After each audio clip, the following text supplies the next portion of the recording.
नगर निगम प्रशासन का आगामी बजट प्रधानमंत्री के सबके साथ सबका विकास की अवधारणा के साथ शहर के विकास को भी नई दिशा प्रदान करेगा। और जैसा कि पिछले 3 वर्षों से हमने बजट में कोई भी नया कर नहीं लगाया है, तो इस बार भी हमारा प्रयास रहेगा कि कोई कर न लगाया जाए, साथ ही विकास की गति भी बनी रहे। यह कहना है नगर निगम के महापौर जगत बहादुर सिंह अन्नू का। साथ ही उन्होंने आगामी बजट के विषय में बताया कि हम इतना ही कह सकते हैं कि बजट में शहर की बुनियादी आवश्यकताओं के साथ ही पार्क और सौंदर्यीकरण को भी प्राथमिकता दी जाए। वहीं यह बजट शहर के विकास के लिए एक नजीर साबित होगा। उन्होंने बताया कि बजट चूंकि अंकित होता है और जो काम घोषित किए जाते हैं वो निर्धारित समय सीमा में पूरे नहीं हो पाते हैं, तो कुछ तकनीकी कमियां होती हैं, कुछ व्यवहारिक होती हैं। बहरहाल बजट में नागरिक जन सुविधाओं में वृद्धि के साथ साथ कुछ नवाचार भी किए जा रहे हैं, जो शहर की एक नई पहचान बनेंगे। अभी जो निगम का बजट आएगा, तो जैसे एमपी का टैक्स भी बजट आया है, क्या इस बार भी शहर की जनता उम्मीद कर? पिछले 3 वर्षों से तो हम लोगों ने किसी प्रकार का ना टैक्स बढ़ाया ना किसी प्रकार का कोई कर लिया है, पर आत्मनिर्भर बनाने की जरूरत के हिसाब से हम लोग ये भी नहीं कहते कि टैक्स कभी नहीं बढ़ाएंगे। जैसी आवश्यकता होगी शहर विकास के लिए, आम नागरिकों के लिए, उस तरीके से काम किया जाएगा।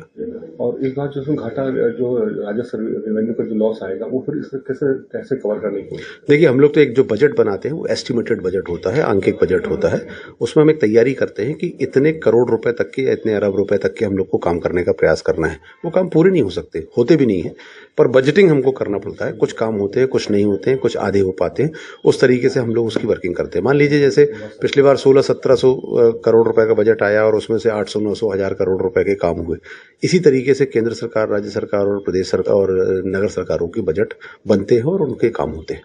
मतलब शहर उम्मीद करेंगे इस बार एक अच्छा बजट आएगा, निश्चित तौर पर, जैसे कि पहले भी आते आए हैं। निश्चित तौर पर ना उसमें टैक्स रहेगा और घाटे को भी हम बैलेंस करते हुए शहर को नई दिशा क्यों नहीं। देखिए, बजट इस दृष्टि से बहुत अच्छा आएगा कि आम नागरिकों के लिए, शहर की अधोसंरचना के लिए, शहर के गार्डन के लिए, सीवर लाइन के लिए, जल प्लावन के लिए, जल संकट को दूर करने के लिए, कम करने के लिए, खत्म करने के लिए, और सौंदर्यीकरण के लिए शहर की, और नई नई चीज़ें शहर को उपलब्ध हों, उसके लिए चाहे स्टेडियम की बात हो, चाहे अन्य जो हम लोग प्रयास शुरू से कर रहे हैं, टेंडर हम लोग के प्रक्रिया में है, प्रोसेस होती जा रही है।